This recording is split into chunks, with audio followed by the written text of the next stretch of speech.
Have you ever thought about starting your own podcast? When I was trying to get this podcast off the ground, I had so many questions. How do I record an episode? Where do I find background music? How do I get my show on Apple Podcasts, Spotify, and all the other places people like to listen? Where do I find advertisers? The answer to every one of those questions is really simple. Anchor. Anchor is a one-stop shop for recording, hosting, distributing, and monetizing your podcast. And best of all, it's 100% free and 100% ridiculously easy to use. Let me tell y'all. Everybody keeps asking me, what do I do to podcast? I'm telling you, the answer is Anchor. They created my RSS feed. They gave me my first 2 sponsors that you're now hearing on this podcast.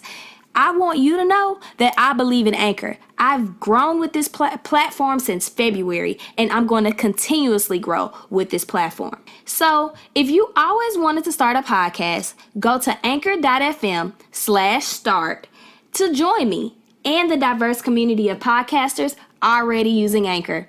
That's anchor.fm/start. I can't wait to hear your podcast.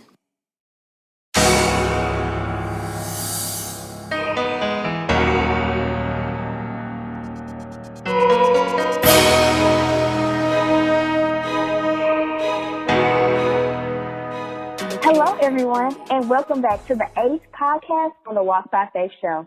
By now, you know the spiel. The mission of this podcast is to highlight entrepreneurs globally. We know that information is limited based on your zip code, especially if you don't know that people that look just like you are achieving goals each and every day. I'm your host, the Pretty Plug, and I inform the uninformed through entrepreneurial journalism. Today, I want to highlight Life Coach Brittany. She's the CEO of Dimension Wellness, where she has more than 100 clients annually in 7 different countries, including the U.S., the U.K., South Africa, China, and more. Life Coach Brittany additionally has opened an international online life coaching school.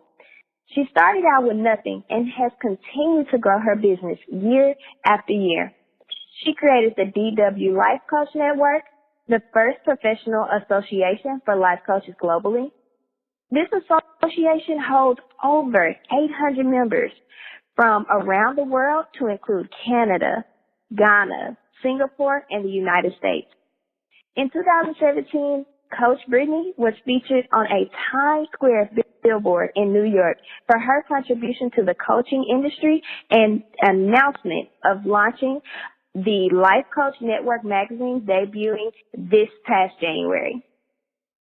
Brittany has provided this world with motivational speaking, and she's participated as a speaker at TEDx Ghana. She was selected to be a member of the exclusive Forbes Coach Council and currently is contributing writer to Forbes. Coach Brittany has been featured on MTV, the TD Jakes Talk Show, Forbes, the Huffington Post, CBS, NBC, News, Essence Magazine, and several other national and international publications for her work as a leading life coach to women. I mean, goodness, guys, like, her biography is amazing. If we could just take 1 second to just hear it. Okay? Coach Brittany is additionally the author of Dear Pink, a dedication and self-help book for millennial women seeking to turn their struggle story into their success story. This book features her personal life lessons in love, career, finances, wellness, and more.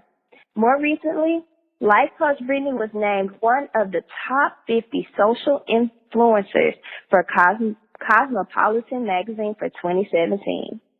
Brittany, how are you doing? I'm doing fantastic. How are you? I'm good. I want to thank you for being on the Walk by Faith show. This is such just an honor just to have you on the call with your accolades and the things that you are doing in and throughout our community, both locally and globally. So I don't want to delay us any further. Brittany, you have an extensive background in helping others professionally, especially just hearing your wonderful biography. How did you get started in the mental health industry and also the life coaching industry as well? Well, actually, when I went to college initially, I went to school for nursing. And after about one semester and the chemistry and all that, I decided that I did want to continue to pursue something in the healthcare profession, just not actually in the medical field, which then led me to social work. So before I started my business, I was in the field of social work for about 11 years, where I did social work. I did mental health counseling, individual cognitive behavioral therapy, and then, once I, hit a roadblock in my own personal life, I started needing a life coach. I needed someone that I could speak to professionally, which then led me to start my own business in order to empower women with just like me. Okay. Thank you, Brittany. My next question is, what was the story behind the launch of your business, Dimension Wellness? Gotcha. Well, there was a point in my life about 4.5 years ago now where I was nearly homeless. And again, I was in the mental health field. I'm helping other people that have mental health diagnoses going on, people that have gone through traumas, people that are homeless themselves. And then the job that I'm working in, they just decide, hey, they were going through some financial struggles themselves, so they weren't going to be able to pay me. They weren't going to be able to pay all of my staff. And, months and months went by, about a total of about 5 months went by, and, I've lost all of my staff. And there probably were about 2 people left in the building, myself and the secretary. And, I just had completely depleted my savings account. And this came at the absolute worst time because I had just purchased a home. I had just purchased a brand new car. I live alone. I don't really have anybody that I can reach out to for financial support, which meant that I completed my savings account. And then I am now in jeopardy of having my car repossessed and my house foreclosed on. So, I was going through this state of turmoil, where I just didn't know what direction to go. I didn't know how I was going to feed myself, but I was continuing to keep going back to this job day after day, not getting paid. And then, one day I was going through a toll because there's a toll between the job and my house, and I didn't even have, 70 cents to my name to even get home. And that was a shocker for me. It was just kind of like a wake-up call. And then on top of that, I get home and the lights are off, And I took that as a life lesson of God saying, look, you've done the pity party for 5 months now. You've completely depleted everything that you have. I've stripped you of everything. Now it's time for you to be in action. Now it's time for you to actually figure out and find, what are you destined to do. So again, I was trying to figure out, well, how can I, empower myself? Who can I speak to? I ended up finding out that life coaching was what I needed. And then from there, I said, well, you know what? I want to start working with women who have the same story and path as I am, that I was going through at that time. And, again, in the darkness of my house was just a candle lit. I wrote out a business plan. I wrote out the different things that I figured that I would need to launch a business because I didn't have a mentor or anything like that when it came to launching a business, but I did know how to manage other people's business. So with the combination of all those different things going on, just life lessons and my experience, I was able to launch the business a few months later after that. And then from there, I just was very strategic and very intentional about where I wanted my business to be placed, what I wanted to be noted for as a coach, who I specifically wanted to work with. And just doing those things there really led me to where I am today. But it wasn't overnight, that's for sure. But the more strategic I was, the more intentional I was with what I was doing, the more it made me more visible to have more opportunity. Okay, so you started life coaching because, one, you needed to be life coached, and you definitely saw that as an avenue to not only take your business, but just to take others further in the counseling services, which is awesome. Mm-hmm. My next question is, how does someone start life coaching, and what personality do they need to be an effective life coach? Because anybody can say, I'm a life coach, but then maybe they are having a hard time securing a client.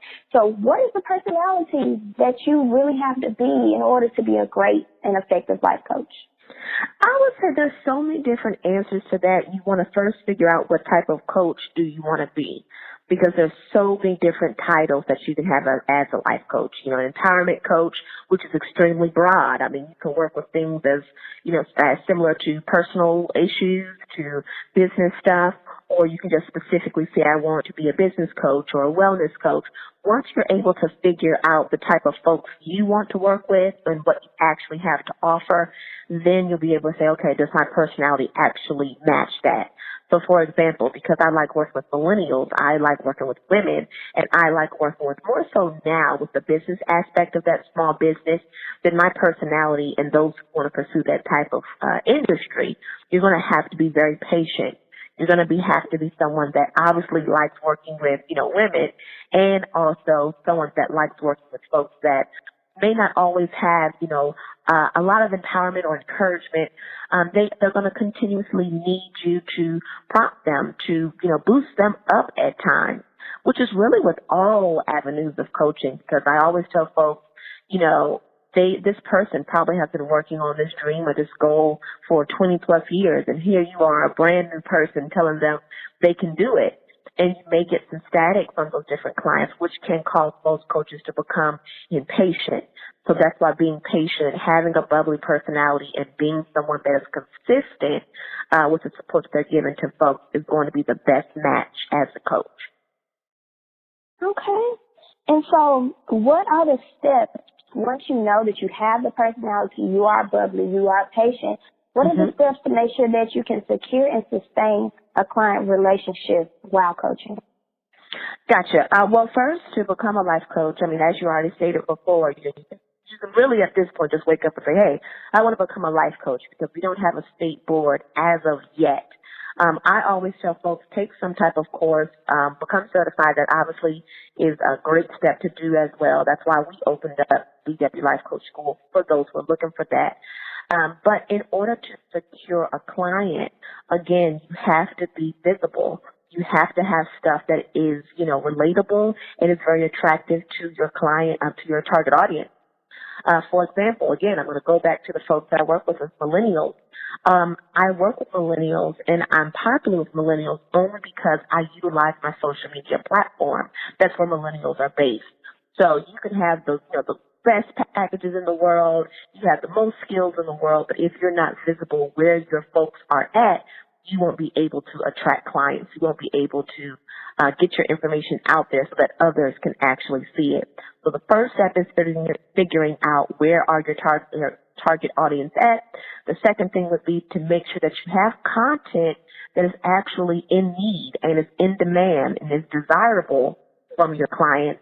And then additionally, making sure that you're always on trend with how your information is going to be delivered. So, for example, again, if you work with millennials, you want to make sure that you offer your stuff online and offline. You want to make sure that you're having stuff where they not only have the option to work with you one-to-one, but maybe you have something that you're offering where they can just download it and listen to it, after the fact on their own time. That's being in trend with what's on currently demand, and that's how you'll be able to continuously attract clients. Thanks, Brittany. My next question is, as part of your ministry, you're targeting women, you're targeting young girls, you're targeting the millennial generation. What advice can you offer to mothers and daughters to improve their relationships? Oh, the mother-daughter relationship is such a sticky one there, because one thing about mother and daughter relationships with the folks that I've worked with so far, a lot of times the parent, the mom, is not really transitioning with the teen daughter. So, for example, if you continuously keep, visualizing and associating your child, your teen, with their life when they were a child, how they would respond to you when they were a child, and now they're a teen, they're going to continuously bump heads.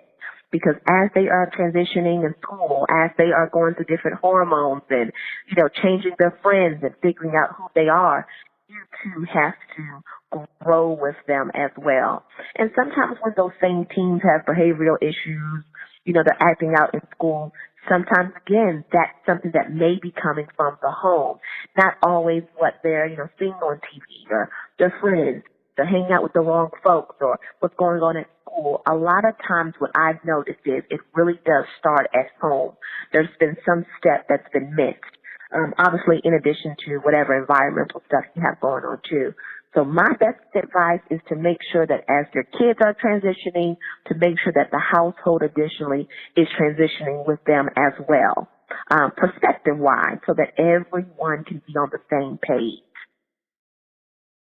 Okay. And do you see, what are some steps that, say for instance, I'm a daughter, what are some steps that I can take in order to, grow with my mom or to potentially make this relationship work? What are some things that I should be focusing on, or somebody, in that daughter role? I would definitely say communication.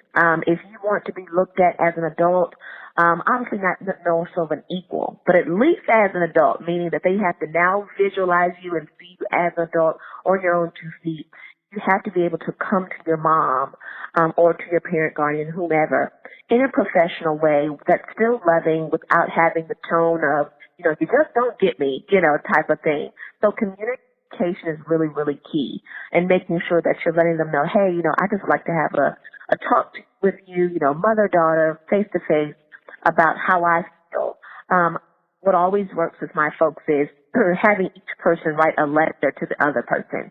So because sometimes when you're having these meetings, you have these conversations, you tend to get off task, right? Because your emotions are getting involved. But if each person kind of writes out a letter to the other person beforehand with all the different things that they want to say, how they feel, what they've experienced, what they actually want to address with the other person, and then read it aloud to the other person during this meeting or this conversation, you have the chance of making sure that you're not letting your feelings, your emotions get in the way when you're really just trying to voice how you feel. That Okay, tends I to work like really that. great. Mm-hmm. Okay. So writing a letter, making sure that, one, we're communicating and we're getting our thoughts, as well as being respectful and honorable, because we know that our moms is one of the main ingredients of why we're even here. So having that understanding. Okay. Mm-hmm. So my next question is, Brittany, I read and highlighted who you are earlier, but you've been on TEDx Talks. You've been in Forbes magazine. You have been on the TDJ show, MTV, and other TV shows. What was the day when you knew that your life was never going to be the same? You're like, okay, I think something's different here. There are a few. The first one where I kind of felt like, okay, things are taking off for me. It was the very first time that I was on TV. Because oddly enough, a lot of people don't believe me when I say this, I used to be a very, very shy person. So talking in front of anybody, in a crowd and sharing my story and being on TV was definitely not something that I would have imagined happening for me in the future. So when I first got booked to be on TV, I had a moment where I was like, this is it. From here, you have this platform, you have this voice, make sure you do something with this. That was one. Two, definitely hands down being able to do the TEDx, because as a motivational speaker, TEDx is like, the golden nugget. That's like what you absolutely want to be able to do. So having that opportunity and doing it in Ghana, of all places, was just extremely magical, I will say, because Ghana is such an amazing, beautiful place, full of people that look just like me. So that was amazing. That was definitely huge. And then I would probably say the last one was actually seeing my face in a Times Square billboard next to Jay-Z's billboard. So those three things right there, I said, okay, you have this platform. This is amazing. You did it, but keep going. Yes, I love that. Just being consistent and, being next to Jay-Z, that's a big deal. Mm-hmm. And that's awesome. That is so awesome. My next question is, one, how did you get those opportunities? What did you do, or what steps did you take in order to make sure that you could have this platform and that it just didn't happen one time, that it happened over and over again? Gotcha. I have this formula that I just abide by, which is everyone's not going to knock down your door, all the time, no matter what you've done, especially when you're first getting started. So obviously, I had a lot of trial and error, and I call it beta testing. Nothing's ever something where I failed. or just the negative experience. It just means that I tried it, it didn't work, and that's data to assist me with knowing what the next step is going to be. So again, in my first years, I didn't get a lot of clients. I didn't have a lot of opportunities where I was being booked for this and that. And I said, okay, this isn't working. Let me step it up a notch and maybe try it another direction. So instead of me doing a lot of stuff locally where I resided, I started branching out to other cities and states. Atlanta was one of them that showed me a lot of love client-wise, which then led me to launch my own 4-city tour at college campuses. And that there made me very, very visible with doing that tour on my own because, again, I created that opportunity. I wasn't necessarily waiting for someone to reach out to me for a speaking engagement or to join that tour. I just did it myself. And then from there, it led to, obviously, more speaking engagements because when other folks are able to see, okay, wow, she's on tour, she's doing X, Y, Z, it obviously makes them want to say, okay, well, let me hire her for maybe a project that I have going on. So that there, which is A, creating your own opportunities if people aren't, banging down your door. 2, when negative experiences happen or if you're not getting your way, just take it as beta testing, that's data. And then the last thing that I did, I made sure that I was open and receptive to doing opportunities that may have not been the biggest platform or that may have not paid me, $1 million for everything. We can't expect to get paid for everything that we're going to do, especially if we're just starting out. So I had to make sure that I was able to secure funds in other means and other things I was able to offer my clients so that, again, I could do other platforms, other speaking engagements, interviews that, again, would make me more credible, would make me more visible as a coach, as a business owner, and as a motivational speaker.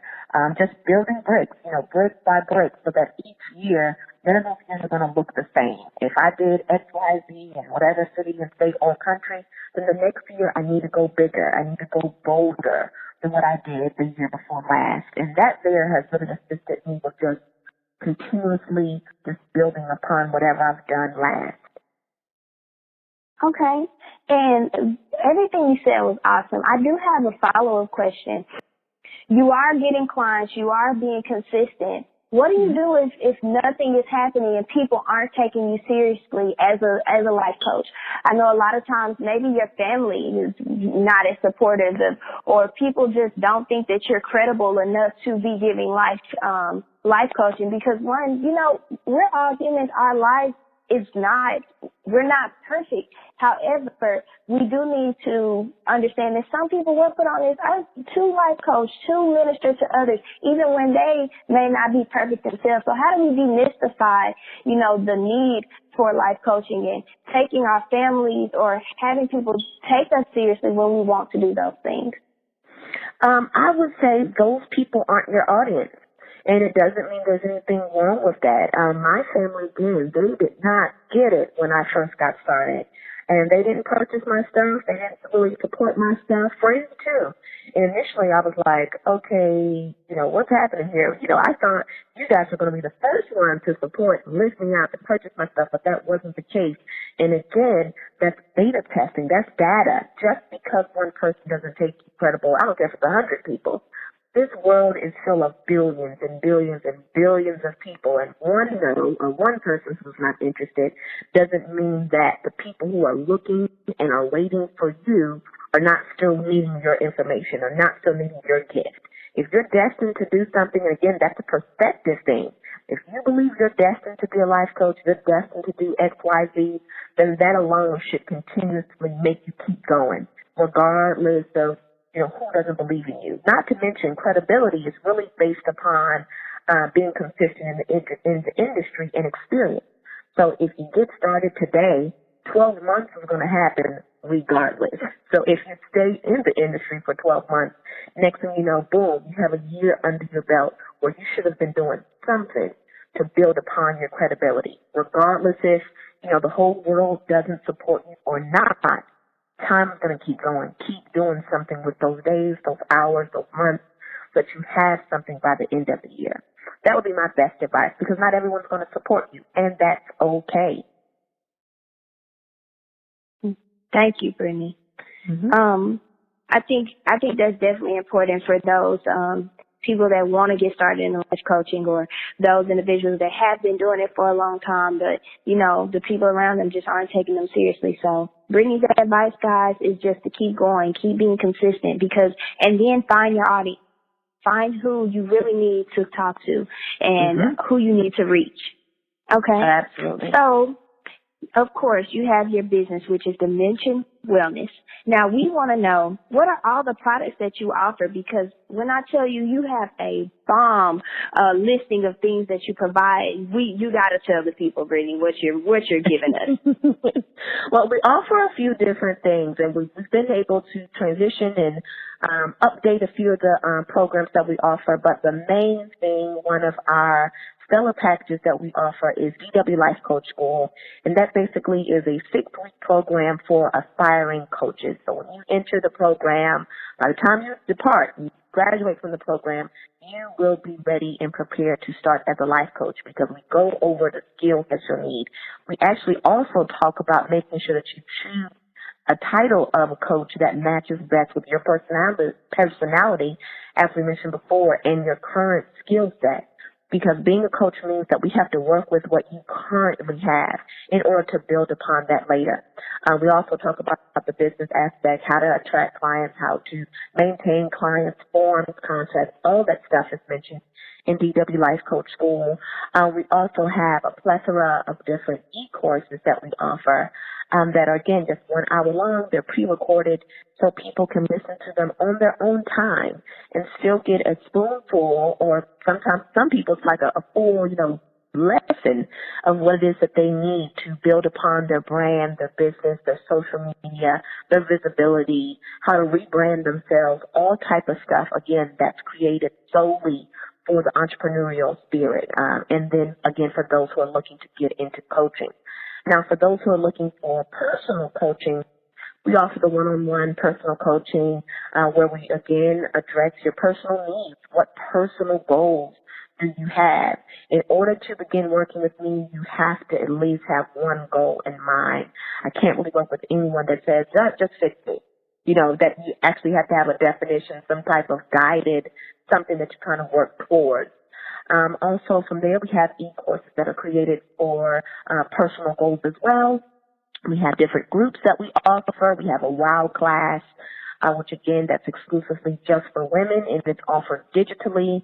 We also have groups that we offer in our home office here in Virginia on Fridays. We have stuff for teams, or we do individual coaching for the teams. Once a year, we do a free master class with our teams, where, again, we ask teams from all over the world. Last year, we had teams from the UK. We had a few kids from Nigeria. Of course, a lot of teams here from the States. And, again, they're able to just log on digitally to our platform. They're able to hear me, see the slides, interact with one another. We have a private Facebook group that is monitored that just has the teams in there, where, again, it's a safe place for them to interact with other teams that may have the exact same stuff going on, from anxiety, social anxiety, they've been bullied, things like that. Let's see, what else do we offer? We have the Life Coach Network, which, again, is just a network, and it's free for coaches, where they're able to connect and to network and to build upon their business with one another, which has then turned into this new great thing that we launched in January, the Life Coach Network magazine. And the great thing about this magazine, it is the first digital and print magazine for life coaches exclusively. And that's available on our website, lcnmagazine.com. It's in Barnes & Noble, Amazon, and it's throughout 3 different airports at Hudson newsstands. Just check that out. And then lastly, the last thing that we just just announced, it wasn't about a year and a half, I am the executive producer for a new film titled Pink, which is Powerful, Intentional Nubian Queens. And this film is going to be, I'm telling you, get ready. It's going to be amazing. It's going to be a game changer for women who are in business because it highlights my life. It highlights some of the good, the bad, and the ugly that I've been able to do and experience and just business deals that I've done as a coach, as a woman of color in business. But my favorite part about this film is the casting calls that we're getting ready to do now in 3 different cities, Atlanta, LA, and DC. And with these casting calls, we're asking for entrepreneurs or aspiring entrepreneurs to come in. They have 60 seconds to pitch their business. And one lucky lady is going to be chosen. They will be featured in the film, and they're going to win $5,000. So that's one of the biggest projects to date that I'm working on, and that, again, I guess we're offering to the world as well. Wow, I love that. And I forwarded your information to my good friend. Her name's Isis. And so basically she's been working on a startup for sports technology. So I'm just like, I know that it's open to anybody and everybody, right? That's right, everybody. Okay. So you did answer my next question, but let's go. What does 10 years from now look like, Brittany? Because one, I feel like you are a pioneer in the life coaching industry, and it's something that is still evolving. It's something that's still, like you said, you can't, there's not a particular like license or available for it. So it's just like, it's still something that's growing. It's still up and coming, which is so great that you have a platform in which you can almost set the tone. And you can be like, hey, this is what life coaching is. This is where we're going. So where do you see life coaching going in the next 10 years? And what about yourself? Where do you see Brittany in 10 more years? I would definitely say in 10 years, I plan to live abroad and to offer, again, the exact same services, maybe for a few tweaks to my target audience. I still want to work with millennials. To be able to offer, the different business and empowerment coaching that I do. But I want to do it from France. I want to do it from Paris. In addition to that, I want to have different home offices and headquarters globally where folks can actually come in and do DW Life Coach School and, work on the different businesses that they may have and work on their brand with all the different staff that we're going to have. And it's going to be, again, in many different cities and countries. I want to go to Nigeria and do something there because Nigeria is turning into a really great hub for us. A lot of our clients are really coming out of Nigeria. So I definitely think that'd be a great place for us to have a headquarters there. And then also, at some point, I plan on having my own talk show. I love doing stuff with TV. I love media, and I love combining it with coaching and being able to support women, everywhere. Because as we know, everyone has TV. So if I was able to reach women that way, that would be fantastic. So that's the ultimate goal for us. And definitely, I'm hoping in 10 years, that will be what's going to actually happen. Okay. I love that, Brittany. Like I said, I can't wait to see what you're doing. And, I'm a person that says once you speak it into existence, you just watch God work. And you watch him bring all of your dreams and things that you want for yourself as far as expanding his kingdom, as far as expanding your goals. Just watch how he'll do it. That's right. Yes. So now, the final question, the finale. What does walking by faith mean to you? So many things. That's like the theme song of my life. I think walking by faith is, I always tell people, if you're going to walk by faith, it has to be 100%. It can't be 10% and only if it's on a good day. It has to be good or bad. You are putting all faith in God in addition to making sure that you're going to take action. God will bless you. God will bring opportunities to your doorstep, but it is up to you to actually get up and to do something to activate those blessings. So I would definitely say that's walking by faith, knowing that God has your back. God is is going to put you in the right position to set you up for success, but it is up to you to activate it, to actually witness the actual success. That's what I would say is walking by faith, 100% being dedicated to what God has for you. Okay. And so I have a few scriptures that will go with this episode because that's one thing that I like to bring to the people. Our first scripture is 1 Theologians 5:11. It says, God didn't set us up for an angry rejection, but for salvation by our Master Jesus Christ. He died for us, a death that triggered life. Whether we're awake with the living or asleep with the dead, we're alive with him. So speak encouraging words to one another. Build up hope so you'll all be together in this. No one left out, no one left behind. I know you're already doing this, just keep doing it. I felt like that definitely had life coaching in it, where it's just like helping to speak life into others, helping to encourage one another, and helping to build the people around us up and leaving no one behind. That's right. The next one was Galatians 6:2-3, which is live creatively, friends. If someone falls into sin, forgivingly restore them, saving your critical comments for yourself. You might be needing forgiveness before the day's out. Stoop down and reach out to those who are oppressed, share their burdens, and be complete. Christ's law. If you think you are too good, then you are badly deceived. I think that message just simply says, hey, like, we need to make sure that we're humble, we all can help each other, and we're not pointing the finger because we know that three fingers are pointing back at us, but just being that person to help lighten the load, because we're all going through things. And I feel like when you're sitting in those life coaching sessions and someone is speaking life into you, they're also sharing your life. You're sharing with them some things that may be going on with you, but in turn, they're getting some of it. They're able to console you and counsel you just so you can, go forward with your mission. Brittany, what do you think? I agree. I totally agree. I think when it comes to your life mission, and it comes to faith and it comes to God, we have to make sure that all of those things are in the forefront. Those are the things that guide us. Those are the things that keep us strong, because bad things can happen. Disappointment can happen. But when you know and you believe that God is the one that is guiding you, and he wouldn't give anything that's too strong or just too much for you, everything has a purpose to it, then you're definitely going to be successful in some shape, form, or fashion. So absolutely, I agree with that. Perfect scripture. Yes.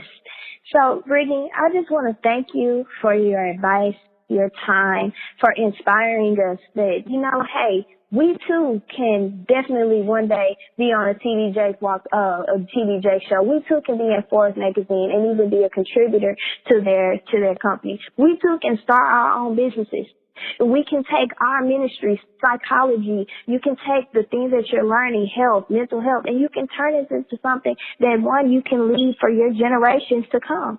And I feel like a lot of times maybe you go to school, you're majoring in psychology, people are like, what are you doing? Psychology is like a stigma now. If you're not STEM, it's like you're not important. But this is so important because, hey, you have shown the different avenues that you can take with your degrees, with starting a business, with having international clients and international conferences, and just being able to have a network of women that are on the same mission.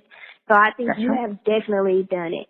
And I just thank you. Like, just the interview you has been awesome, just for your time. It has been awesome. And I know that there is so much more to come, Brittany, for you and your businesses in the future. Thank you so much. Thank you for that, and thank you again for inviting me. This has been so great, and you just have the best spirit and great questions. So I know that whatever it is that you have in front of you, you have planned for the rest of 2018 and beyond. It's going to be blessed, and it is done. It is going to happen for you. Thank you, Brittany. So we're going to conclude this call. For everybody in the Walk by Faith family, make sure you're tuning in every Wednesday, and I'm going to continue to bring entrepreneurs who look just like you to the forefront. So check you guys out next time. Bye.